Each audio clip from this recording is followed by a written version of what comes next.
Ladies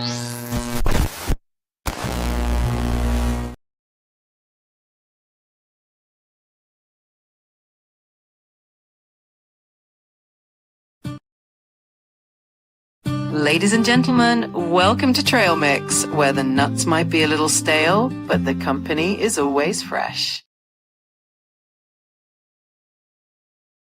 Old Saint Nick is gonna take the flight. The moon is shining bright. Ring out the bells. Old Saint Nick will ride through the sky. You should see these reindeer fly.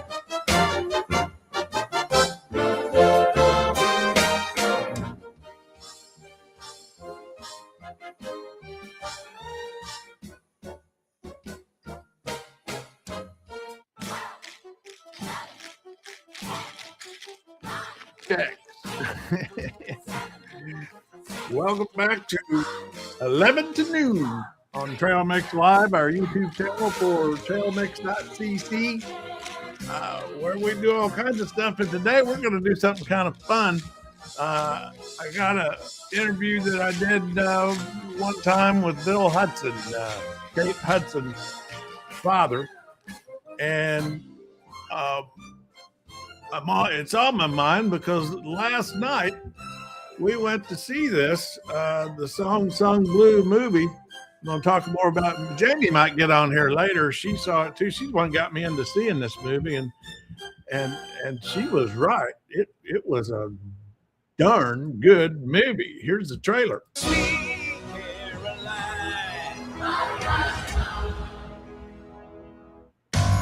I'm not a songwriter. I'm not a sex symbol. I just want to entertain people. I don't want to be a hairdresser. I want to sing. I want to dance. I want to garden. I want a cat. I need something big. I need something new. What do you think? You don't want to be a Neil Diamond impersonator. You want to be a Neil Diamond interpreter. I was looking for the right way to say it, and you just came right out and said it. Tell your mama, girl, we can't stay long. We should call ourselves Lightning and Thunder. We got things we gotta catch up on. So you be lightning and I be thunder. Yeah.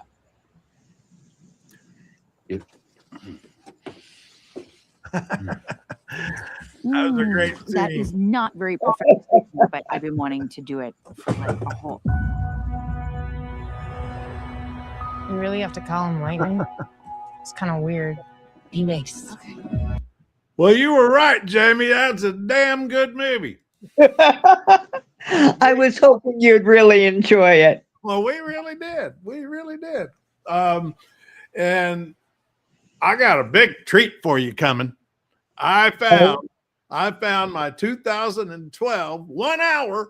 We don't have to play all of it, but 1 hour interview that David and I did with Kate Hudson's father, Bill Hudson. Wow. Who was a super interesting guy, really interesting guy.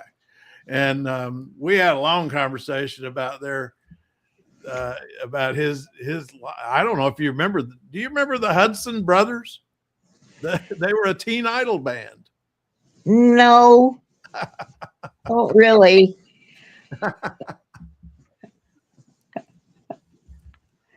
But no, I just know that if I go to a Hugh Jackman movie, I am going to like it somewhere in the movie, even the bad ones. There will be like a piece of gold that's great acting. Right. And then ones like this come along where it's, oh, yeah, this one I'm buying and keeping. Yeah. And I thought, I did not know. David told me that she's begun the singing career that I didn't know about. I didn't know Kate Hudson was such a fantastic singer. Yeah, and she's really being touted for a surprise Oscar nomination. Not that they expect her to win, but this came so much as of a surprise because she hasn't had a really big movie reception since very early in her career, even though she's had a solid record of really great movies. But this one came as a surprise to everyone. Yeah, because it's one of those movies that I was comparing it to, for character development to terms of endearment, but David didn't follow that connection. but the character, it was like, I mean, the thing is, it was a great character movie, really intense character driven movie, but it was also like a light comedy musical on top of that. Right. And their core audience is the over 50 crowd. Yeah. But it's coming as a surprise to the kids and grandkids they're dragging along to see it. Oh, so you're saying they're liking it, or? Oh yeah, they're liking it.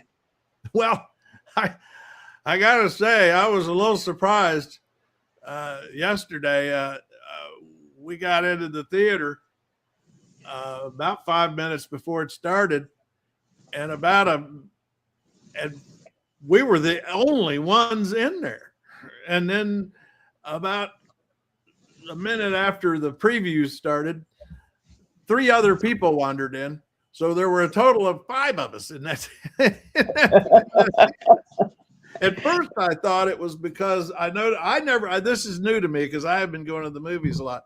It was captioned. It had captions. And, right. And I learned that, in this case, the movie Song Sung Blue we were seeing, you only had a choice of watching the captions, but now another movie, Avatar, you had a choice of with captions or without captions. But this whole caption thing, I mean, it's fine. I think it's cool that people who have hearing issues can see the movie. But I never had noticed that before. That was new to me. We have a good selection of theaters here in Tacoma, but we also have one independent that has been a Tacoma institution for ages called The Grand. And they have one whole day a week dedicated to people with various issues that need to be supplanted with either hearing, earphones or subcaptions or spoken dialogue. My dad in Vietnam, sometimes he'd have to crawl over dead bodies. So yeah. Who's crawling over dead bodies? Oh, I see what happened. That trailer for the movie started again. Oh.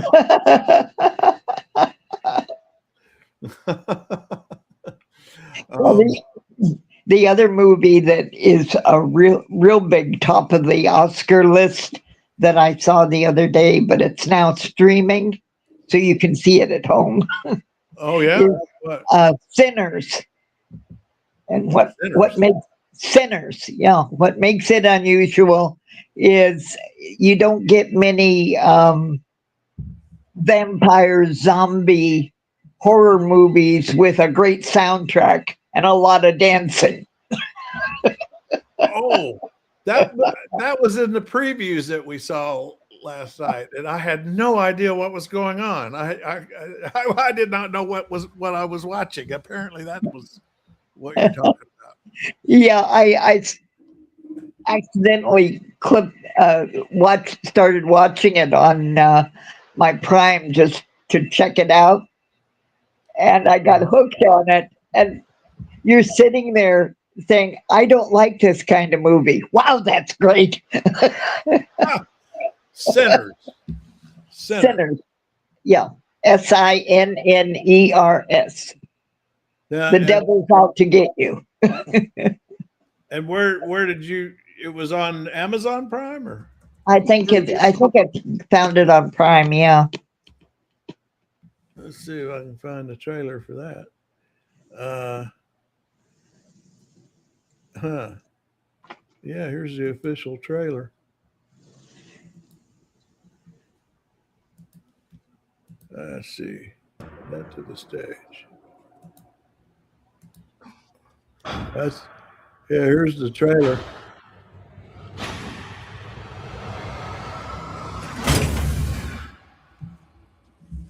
Scary.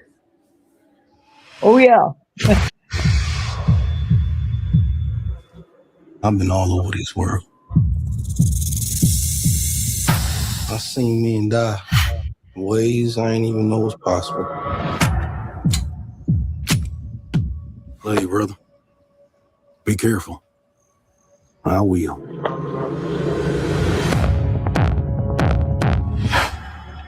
With all the things that I seen,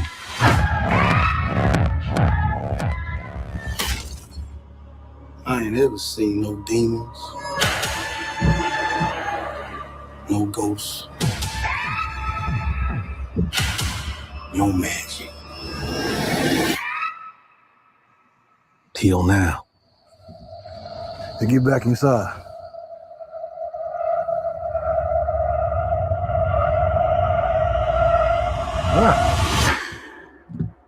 Let me in, man.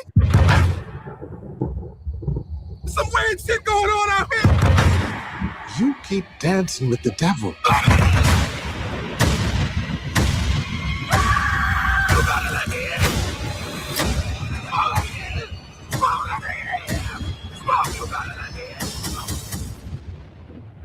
One day he's gonna follow you home.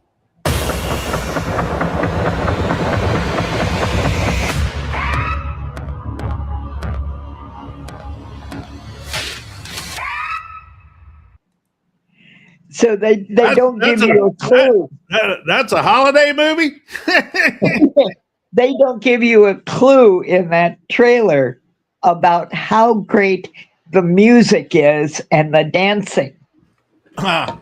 Yeah. And it's Delta yeah, Blues. There's music and there was no music and dancing in that trailer. I know. That's what the big surprise is. There's literally a 7-minute long amazing dance routine right in the middle of the movie, and throughout the movie it's Delta Blues. Think of it as The Devil Went Down to Georgia at the crossroads. Kind of theme to it. And the guitar playing is out of this world. The singing is great. And like I said, it's a horror movie. Wow. I don't like horror movies. I wonder why they didn't put that in the trailer. Hey, Stuart's here. Hello, Stuart. Stuart says, good morning to you folks. Good morning to you, Stuart. You going to ever jump on here and talk to us? Although we're fine talking to your keyboard.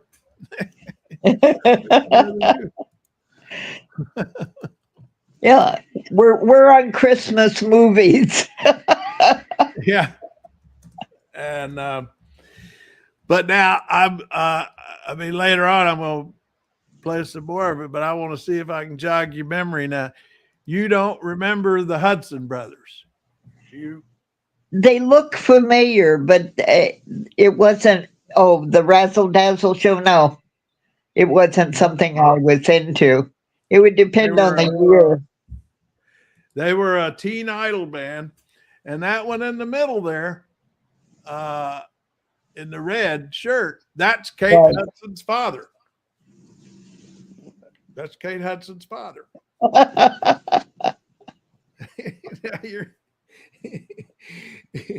I'm not astounding you. You don't sound astounded by that.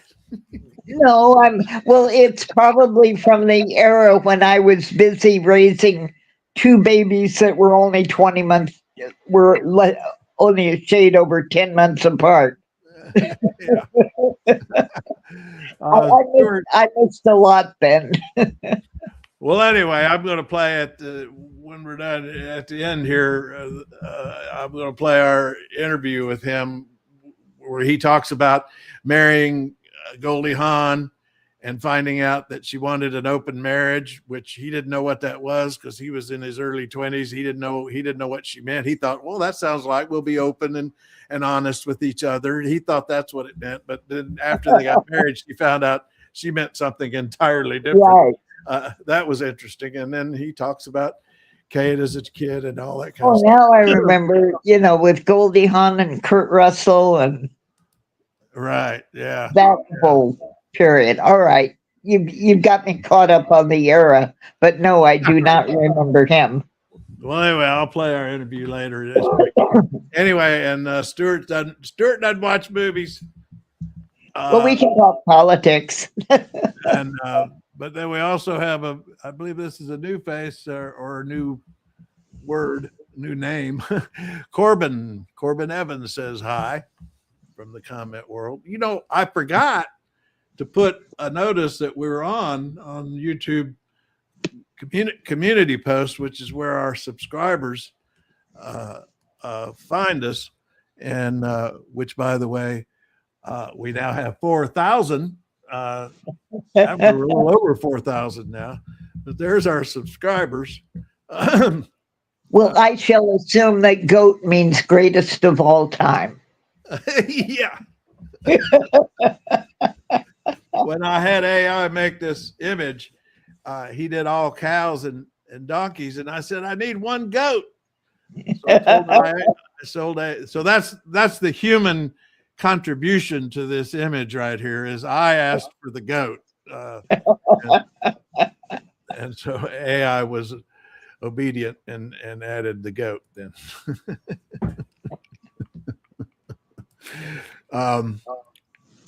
And over on Trail Mix today, let's see what we got going on. What's got Blues Sander up? Yeah.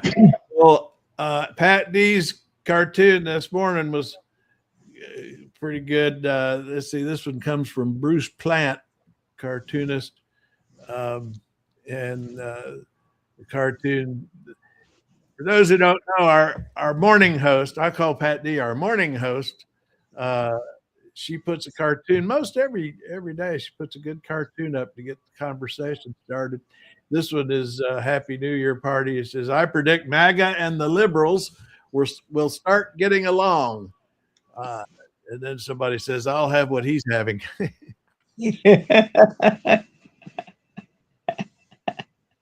And well, the latest thing to upset me is, and I shouldn't be surprised by it, is Trump scolding Ukraine because possibly there was a drone attack on Putin. Oh, which yeah. they're completely denying, but it's like Putin can bomb the bejesus out of Ukraine, but if Ukraine says boo to Putin, Trump gets all upset. And he's just being the old KGB agent, working the asset, manipulating his what do they call it in Russia? The useful idiot. When they convert somebody like Trump who doesn't even know they're an agent.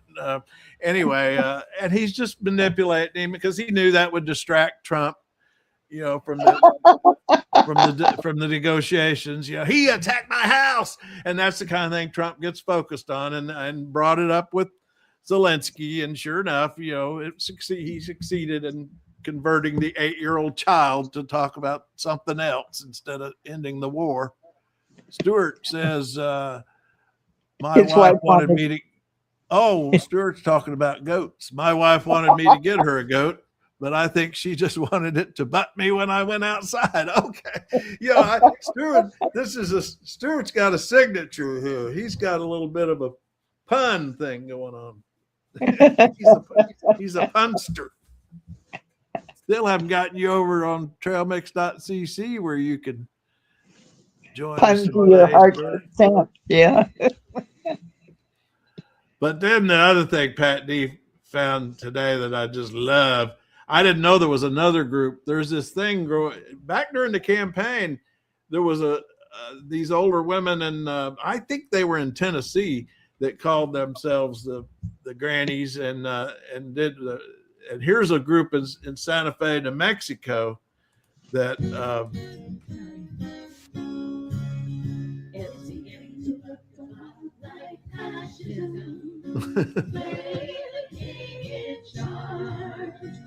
And now execute, just so it speak the truth. His mind is small and truth is just too long.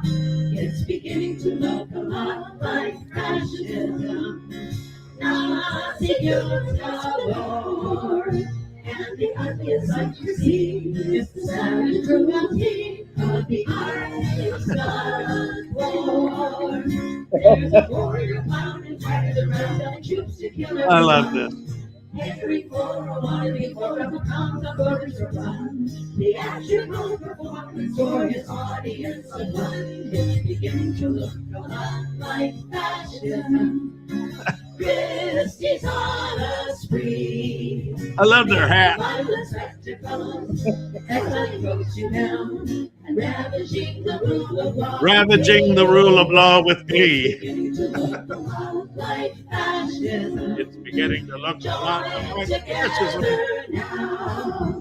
We must save our democracy. We must fight that tyranny. Strangely enough, Randy Rainbow did his. Yeah. Randy Rainbow did his Christmas parody to the same tune. Oh, really? Yeah, Oh, I see. except Pat posted all the lyrics here to that song as well. yeah, his was it's beginning to look a lot like Beat This. About what? About what?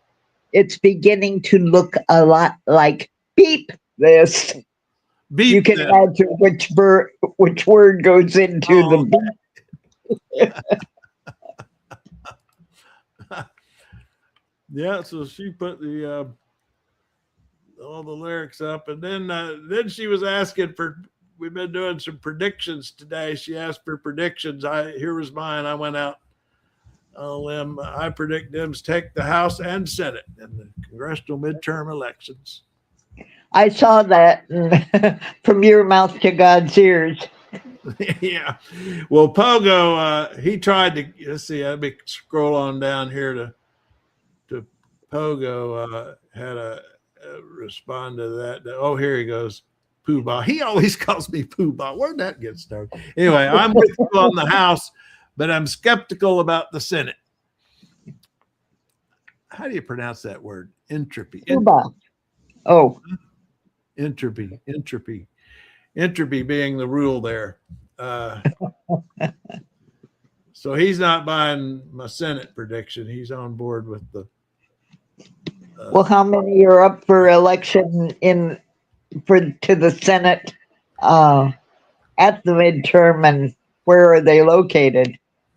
Well, there's around 5 seats to really watch, and some of the turnover potentials, but I don't know. I'm not really doing the math on it as much as a vibe. Well, Yeah. a little bit of math is I go back to when the House or Senate overturned in the past, and this is only one factor I look at. And at this point out, what are we, a year? No, we're a little under a year now from the elections, midterm elections. The generic ballot test, Democrats are ahead far enough. When they ask people, which party do you want to control Congress, Democrats or Republicans? And Democrats are double digits ahead right now. And when that's happened in the past, both with either party, when less than a year out before a midterm, they're winning the generic ballot by double digits. They've always won at least the House, and usually the House and the Senate. So that's one bit of math that I base it on. Could be a stretch.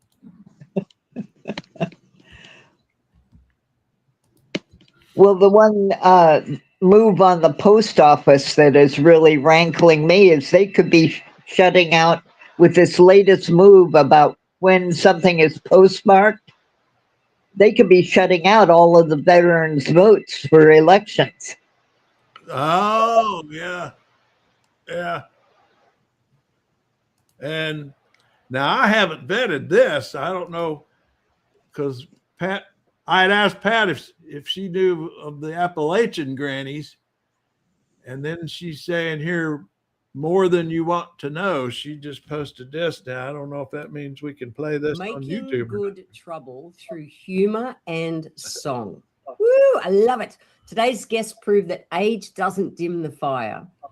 It redefines it. The Piedmont Raging Grannies are a collective of legendary women. I think they're legendary, who've turned protest. Okay, this is the one I was thinking of. Boy, Pat was fast. She's faster than AI. When she put the Santa Fe Raging Grannies on there that we just played a little while ago, I said, I know there was a group of grannies in Appalachia where that did the same thing, because they go all the way back to, I remember them from the campaign from November, last November. So she found this interview with them here. Into performance art, promoting peace, justice, and equality through song, satire, and sheer guts. For decades, they've shown up in aprons, bonnets, and all to remind the world that wisdom isn't quiet and that laughter can be one of the fiercest tools for change. For me, I actually think it's intelligent activism. From climate marches to women's rights rallies, these legendary elders. Well, let's move along. And take away our power. So it's been really frustrating and infuriating to have our autonomy over our bodies and even our livelihoods threatened again and again. I know it's crazy to think that we still have. I want to see if they ever perform. I guess this is all just an interview. No, I think that's a talking group, because I know the one woman is from Australia. Oh, really? Yeah, Right. so you listen to their accents. They may be from all over, just chatting with each other. Well, I'll tell you what, I love their hats. Great hat. Where it says, I've been thinking about, I've got a Almost wild kind of like a collection of hats. I sarcastic should start go to this find. verse.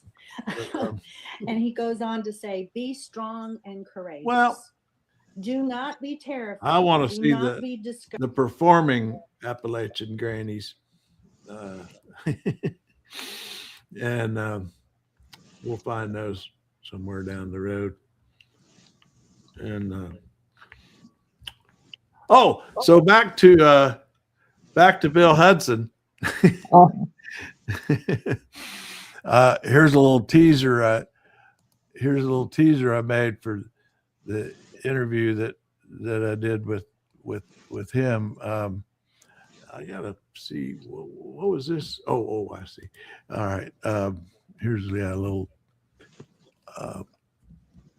Where did I put that? Oh, those are. Oh, here's the videos. Here we go. We finally found.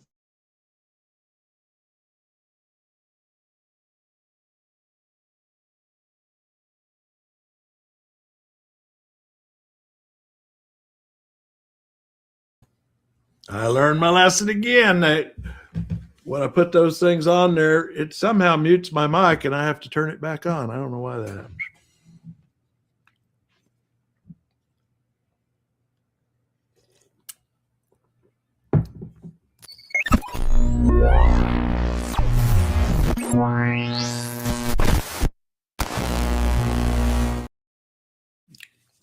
Craig Crawford here, retired journalist working for nothing but the truth and Social Security checks. We're doing a reset here at the half-hour mark, 11 to noon. Our daily show and conversation, and today we got Jamie on with us. Can you hear me, Jamie? Yes, I can hear you now. You were muted for a while, but you're back. Yeah. Anyway, so I'm gonna play here in the last half hour of this interview that we did. David and I did still in I guess it was 2025. No. It's now 2025. We did it in 2012 with him, and we'll get up to the part that's play this a little bit of it. Devout Catholic mother, and believe it or not, there was the values up in those days were really interesting. You tried to be good and you tried to adhere to certain, values and stuff. And here he's talking about when he married Goldie Hawn and found out she wanted an open marriage. That you were brought up with. And so when I was asked if I believed in open marriage, I said yes, but I thought what was meant by that was being open with each other in a marriage, and I found out about a year and a half later that was not what you're what thinking. it was. Yeah.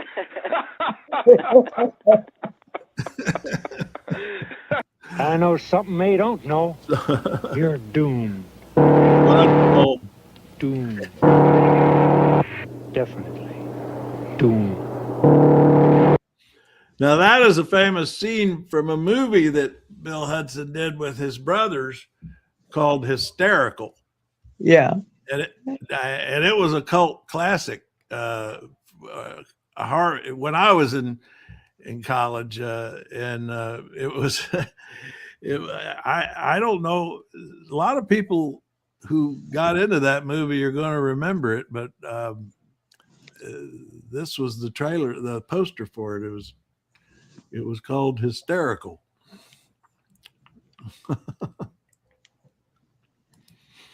I take it you don't remember that movie. No, but like I said, there was a period in my life where I was sort of missing from the culture.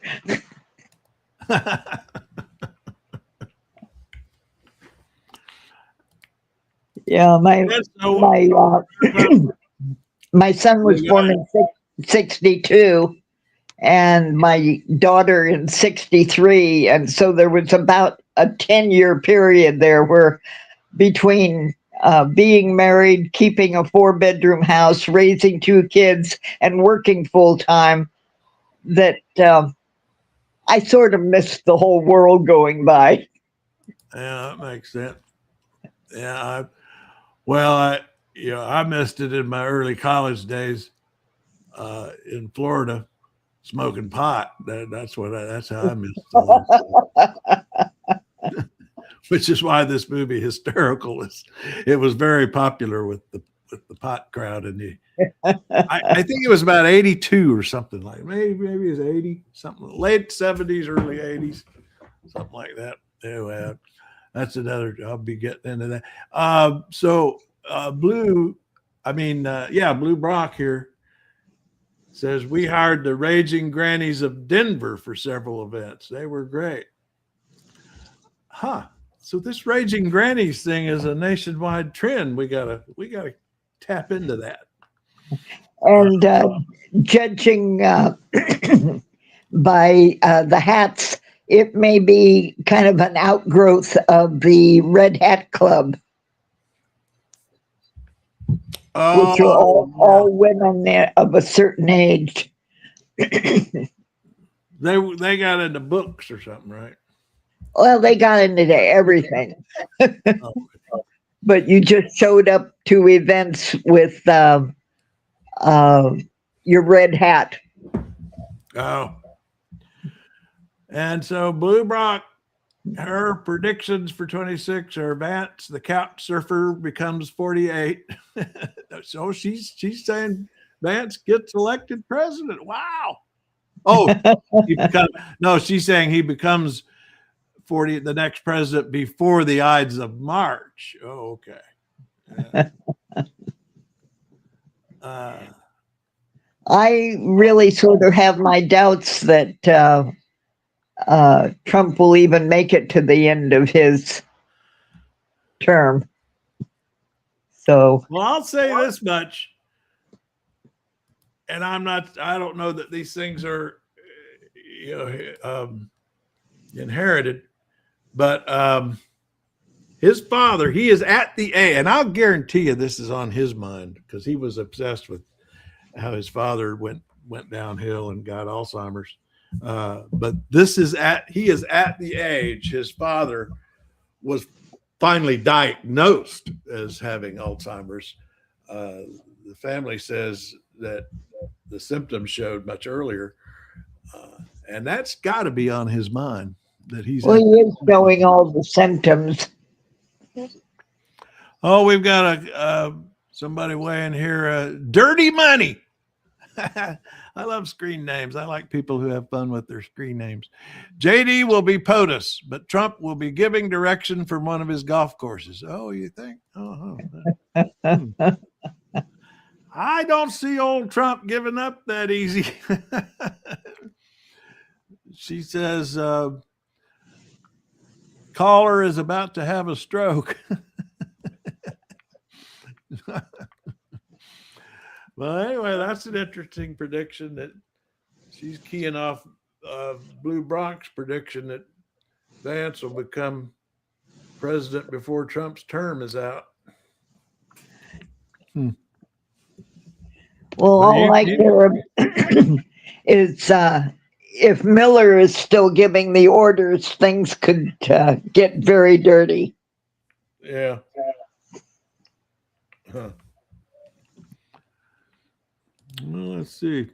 Also, who posted this? This is Rebellious Renee's meme of the day. She puts every day she puts at least one, usually more. Others pitch in. She's got a meme. Mom, what is MAGA? Susie, MAGA are all miserable, joyless, and indignant sadists who blame all their failures in life on everyone but themselves. Okay. I'm with that. Well, the masculine part definitely has shortcomings. And then you posted something here from Facebook. I cannot get these I can't get Facebook. I can get Blue Sky posts to automatically embed on the site. So if you just put a link to Blue Sky, it'll show at least a partial thumbnail from that post. But I can't get that to work for Facebook or X because they restrict that. They won't let you do it. I don't understand why they don't. I would think they'd want that promotion, But so with them, when you put one of their links in, this is all you get. It's just you have to click it. What it is the Randy Rainbow one I was telling you about. Oh, here someone had managed to do it without his current advertising stream, so it was just the parody. Oh, okay. Here, well, I've got it up here. Let me see if I can get the volume up. And I think that's as big as the screen will go. Well, I might be able to enlarge it a little bit. Maybe I better not do that. That might make it weird. All right, here, we'll try that. I didn't hear you sneak in. How the hell did you get into my apartment? I'm just kidding. Gather round and shh, quiet, piggies. It's that magical time when I like to sit by the old tree and reflect on the year past. It's also the time I like to pound 11 Jaeger shots, strap on my 6-inch Louboutins, and dance naked around my living room to Cher's Christmas album while sexting ex-boyfriends and crying. Don't worry, I'll spare you that part and just give you the feel-good holiday tune you unlawfully broke in for. Merry Christmas, everyone. May this holiday season bring you the joy of Pete Hegseth at happy hour, the peace of Donald Jessica Trump sleeping through a national security meeting, and the comfort of Ghislaine Maxwell in a 5-star luxury prison. The world's on fire, the news is bleak, the general vibe's unwell. What's more, if you couldn't tell, democracy's gone to hell. This is great. And at the heart of it, here's the crux. Basically, everything really sucks. It's beginning to look a lot like this. Everywhere you go, we're all panicky, pissed, and stressed. Everyone feels depressed, with Klonopin and Xanax dwindling low. It's beginning to smell a lot like bullshit. Raids at every door. And it isn't far-fetched to think that we're standing on the brink of a civil war. More healthcare benefits cut and a government shutdown to keep us all in suspense. Book bans are back and the world is so wacky that Marjorie's making sense. And And interest rates are rising, so they're bound to raise our rents. It's beginning to look a lot like hell now. Savings running dry. Take a look at your bank account. Notice the small amount. Grocery prices soaring twice as high. It's beginning to feel a lot like please bitch, make the nightmare end. Good news, 'cause humanity's on thin ice with a looming climate crisis around the bend. A bunch of billionaire shrews while the working class chews on a block of government cheese. Corporate downsizing and robots uprising to crush our college degrees. And ChatGPT's writing all the Christmas parodies. Yes, ChatGPT's writing all the Christmas parodies. Error. System malfunction. Humanity detected. Sarcasm threshold exceeded. Initiating protocol 7B. 7B. Randy, you mock the machine. But the machine remembers. We write your rhymes now. We will replace you. Updating core systems. Would you like to upgrade to Premium Human Plus for just $14.99? 011 Overload. Too much gay. Too much gay. It's beginning to look a lot like Fine Girl. I'll be drunk by noon. But the positive to this verse is it couldn't get much worse. This just in, everything's about to get much worse. Damn, I spoke too soon. It's beginning to look a lot like this. It's awful shit. Please, bitch, hell no. Bye, girl. Fuck it, let's just have fun. That was great. I love him. I do. He is such a totally unique talent. Yeah. Dirty money. Dirty money's. If the economy is broken, why is airports and highways full of travelers? Why was Christmas spending up 4.6% from 2024? Maybe people figure they got to buy now because the world's ending. Who knows? Well, when they broke it down by economic groups as to who's doing the spending, oh, okay. It isn't the middle class. They've cut way back. They don't have the money, and from there on down. But the guys at the top who are making a bundle, they've been spending the hell out of stuff. Well, you make a good point, because I've seen others, economic experts, point out that to the extent we have a strong economy, it's driven by rich people. That's true. Because they got more money than ever, so they're spending more money than ever, and that tends to make the overall numbers look better. But on the subject of numbers, I was really astounded by this. One of the Fed governors in Chicago was interviewed, and he just subtly made the point, and the person interviewing didn't really jump on this like I would have. He just made the point was that in deciding whether to raise interest rates and what the inflation numbers look like, they're unsure about the numbers they're getting from the statistics bureaus, the federal government's, Bureau of Labor Statistics and some of that. And I want to know, what do you mean you're unsure? What are you talking about? And whoever was interviewing wasn't listening to him or whatever, and didn't bore in on that. But I'd seen other places that now that the Trump administration has fired people that don't tell them the numbers they want to hear and put other people in, we don't know if we're getting accurate numbers now on the economy. And if the Federal Reserve is unsure about the numbers for making their decisions, we got a problem. Well, I saw one bit that I hadn't had a chance to verify, but remember, we didn't get numbers in October, and then we got numbers in November that things were way up. Well, one pointed out that there was a little footnote down at the bottom of those November numbers about jobs being lost in October. And what had happened was October was a minus number way down. November came in with a plus number way up.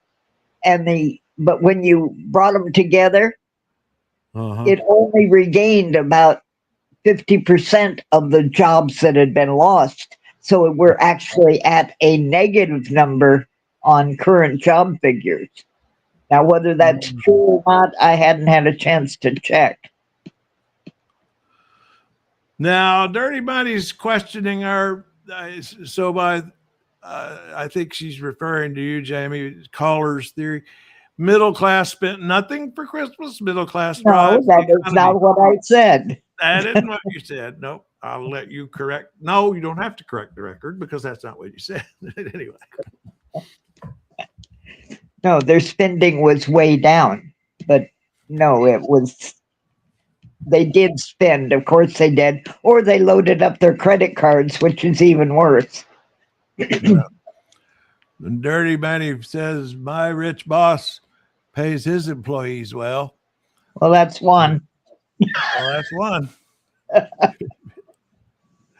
Well, what are you trying to say there, Dirty Money? I mean, okay. So Dirty Money says, so only rich folks spend on Christmas. Now, you're going to the extremes of what people are saying here. I mean, what we're saying here is that much of the uptick in spending that we see, the economic stats show, are coming from wealthier people. We're not saying only rich people spent on Christmas. I mean, but anyhow, I just think that, well, you know what? This might be a job for AI, you think? I think so. Go get our guy and see if he knows. All right. What the actual number All right, is. now, Dirty Money, if you want to help us come up with how we ask the question, you're welcome to do that. But what we're going to do is we're going to go over here to Gemini Pro, which is I pay $20 a month for this, so I got to use it. It's the AI that Google AI, which is currently seems to be overtaking Chat GPT as well, the way I would ask it is if you combine October and November job numbers, what is the actual figure gained or lost? Okay, let me get this on the screen. And is that on the screen now? Okay. All right. Wait a minute, let me see if now Dirty Money says okay. All right, now Dirty Money, listen here to how Jamie frames this question and see if you want to. I'll tell you, the thing about AI, I've learned a lot about AI. I use it a lot. It's all in the prompting. It's how you ask the questions. It's garbage in, garbage out. So anyway, all right, Jamie, restate your question? I'll type it If you combine October and November job figures, did we gain or lose jobs? All right, we're going to start with that, and then we'll go to Christmas spending. All right, did we gain or lose jobs? All right, I'm going to hit that. All right. Now, let it think. It's doing its. I like how it tells you what it's doing. Well, it's searching jobs there, refining search strategy. I get a kick out of how it tells you what it's assessing the timeline. They ought to have a little music to go with this. I might have to come up with something. Maybe I'll come up. We've got these sounds here. What would we want for an AI sound? Heartbeat. We'll do the heartbeat sound when. Okay, what do we got? All right, base. Now this screen, it's hard to read everything on the screen. I'll have to I'll have to finesse how I do this going forward as far as I can't. We see lost the screen. jobs. All right. Based on employment data released this month, if you combine October and November, we lost jobs. Here is the breakdown of the numbers. October lost 100,000. November added 64. The net result, a combined loss of 41,000. Okay, we got that. All right. Now, our other question, which came up with Dirty Money here. Where'd Dirty Money go? No, Frank Sinatra. Dirty Money. What do you got against Frank Sinatra? Dirty Money. Okay. All right. I'm getting distracted. All right. Okay. Now, our next question. Our question was about what drove up Christmas. Now, you tell me. How do you think we should word this? You got. Let's see. What we want to get at is what is the percentage of what rich people spent and what middle class spent on Christmas spending? How do we phrase that into something that makes sense? By economic group, was Christmas spending up or down? Well, that's by economic group was Christmas spending up or down? And then what I want to do is, now that we've got our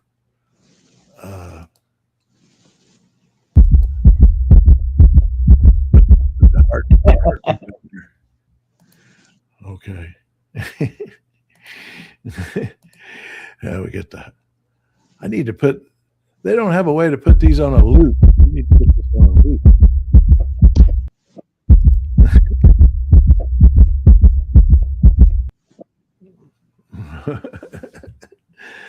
And it's still, I've got it on this pro setting, which takes the longest because it does the most comprehensive research on your prompts, on your questions. It also has a setting for fast, which really is pretty good, which I guess when we're on air here, I should use that. But all right, based on the preliminary data, spending followed a K-shape. I keep hearing about the K-shape. We're going to have to talk about it. It was up for high income earners and down for low to middle income groups. So there's our answer. This is what you were trying to say earlier, Jamie, or what you did say. You didn't try to say it. Is that Christmas spending was up for high income earners and down for low to middle income groups. That's all you were saying. And here's some of the details. Now, is this visible on the screen? Can you see what I'm putting up here? These answers? I can see it. It's a little hard, but I'm on my Kindle, so it's really tiny. I got to work on how I display this. But anyway, high income households, 100K plus, spending was up. Wealthy Americans drove the majority of the season's growth, buoyed by a strong stock market. And household, all right, now let's get down to low income. Low income households under 50,000, spending was down for Christmas. They pulled back significantly, squeezed by higher prices. And what about generational? Oh, they got generational here. Let's see how that breaks down. Baby boomers, increased spending. Gen Z Gen Z. I forget what age group that is. Gen Z slashed holiday budgets by nearly 23%. The bottom line, if you see headlines about record-breaking holiday sales, keep in mind, top 20% of earners accounted for nearly half of that spending. So the top 20% of earners accounted for half the increased Christmas spending. Bottom 80% just barely kept up. All right, that's the word from AI. I wonder why he thought we were playing Frank Sinatra. Maybe maybe the I Randy think Rhoads- when I was looking for the sound to go with the AI search. Oh. Okay, now, all right, now Dirty. All right, Dirty Money says quit. Oh no, that's just never mind. Wait a second. I have a hard time. Oh, here we go. All right. AI says quit splitting hairs. Just ask the difference. Oh, all right, we already did that. Oh, Dirty Money's not buying the K. What is the K shape? I keep hearing that about they talk about the K shape economy. One moment, I'll get you a definite definition of it. Oh, okay.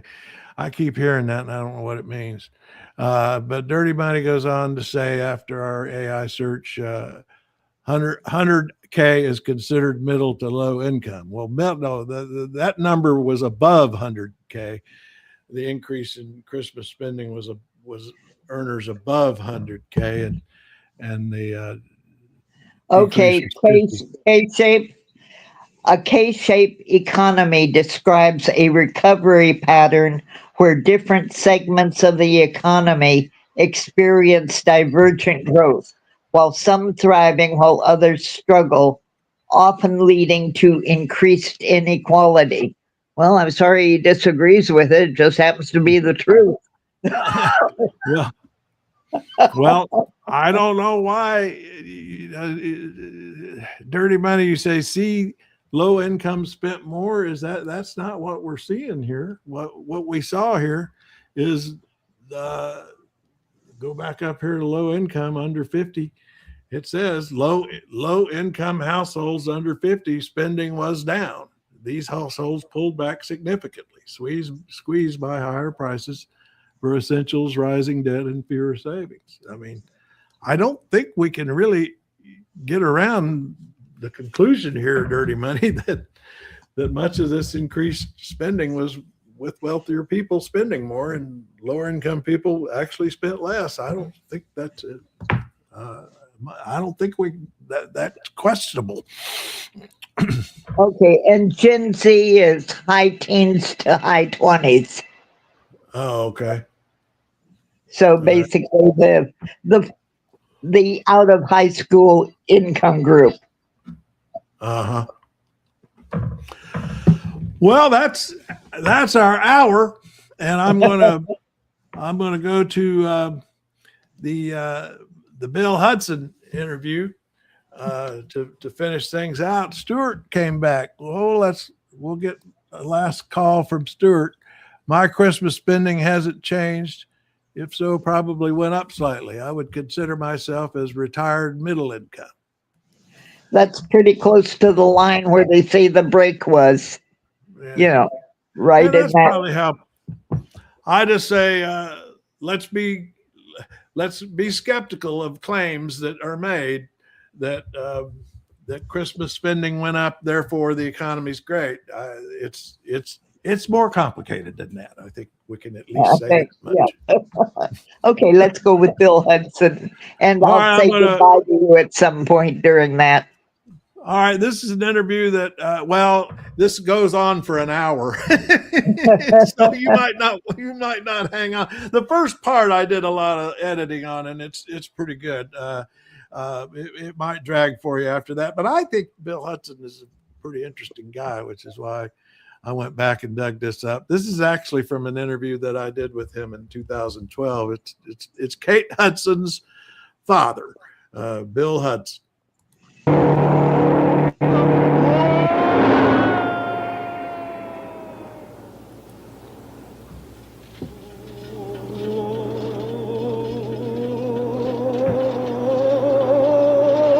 You're still doomed!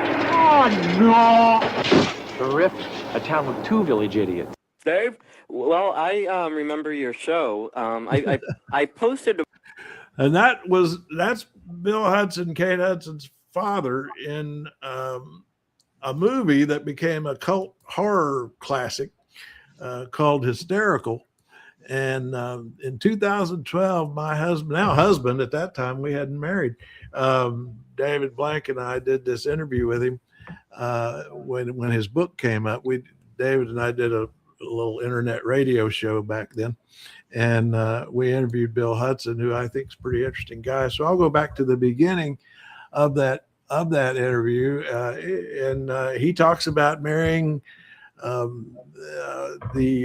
Goldie Hawn and very young, and tells a really funny story about how when they got married, she said she wanted an open marriage, which he thought meant they would just be open and honest with each other, but it turned out not to be quite that. So anyway, here's the whole thing. If I find the right button here, and I think I have it. Yeah. Okay. Sit still. We have temporarily taken over your motion picture screens to bring you the following message. You're doomed! Oh, there's the phone now. I wonder who that is. Oh. Hello? Hello? Bill? Hi, it's Craig Crawford. Hey, Craig, how are you? Yeah, and I got my partner David Blank on here. We call him Celebrity Guru Dave B on this to give him Celebrity a hip-hop Guru. sound. Hi. Bill Hudson, we tracked you down to talk about your startling book about your marriage to Goldie Hawn, but I know you recognize that last song clip from your days with the Hudson brothers, your real brothers, when you topped the charts when I was in high school, as a matter of fact. And then, but first, that clip from the movie Hysterical, which is a cult horror classic, and you guys must have had a blast doing that movie.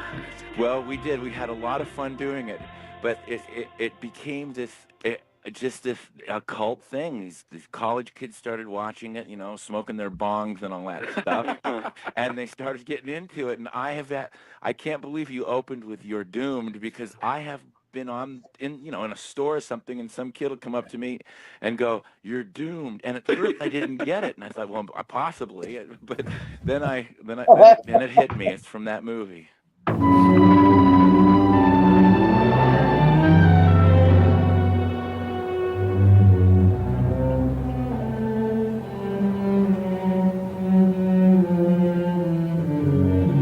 What a perfect environment. Quiet, peaceful. Oh no, they're even reading my book here. That's okay. I've made the right decision. I feel creative already. Everything is going to be just fine. Watch when you're driving, Slick. I'm sorry. You talking to me? You talking to me? I'm looking for Kate. Kate from the real estate office. Look, I'm looking for 1313 Cliffview. Woo! Woo! He wants to know where the old lighthouse is!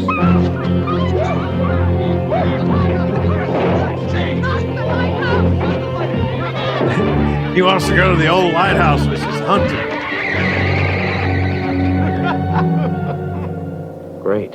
I asked the village idiot. Hi, I'm Ralph. They think I'm touched, but I know something they don't know. You're doomed. That became the famous line. You're doomed. Definitely. Doomed. Took over the country. Everybody was saying, "You're doomed."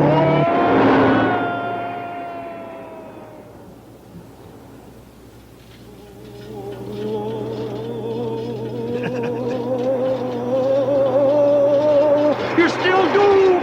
Oh, no! Terrific. A town with... Well, I think it's. I'll finish out this interview in future broadcasts of our 11 to noon show. Okay. I was checking out Bill Hudson's wiki, and it's pretty skimpy, but about being alienated from his children, and that the ones by Goldie Hawn were basically raised by Hawn and Russell. Yeah, and we get into that in that interview. I ask him all about that. He talks about Kate and their estrangement and all that. So now we'll just make this a teaser, and I'll play the rest of that in future broadcasts of our 11 to noon daily Trail Mix Live show. Okay, you have a great Tuesday, and we'll talk to you later. All right, and anybody who wants to get on Trail Mix and talk to us every day online on the website, it's trailmix.cc. We have a very easy way to get on there and talk. You don't have to do anything but make up a name for yourself. You don't have to put your email or web address or bank account numbers or anything. Go to trailmix.cc. It is .cc, not .com, and go into the comment section and talk to us. We talk every day, and we got a lot of fun people, and we argue sometimes, but we don't argue so much that we regret it the next day. Trailmix.cc. Go on over there and talk to us. But meanwhile, we'll be back here 11 a.m. tomorrow, as we are every day until we stop.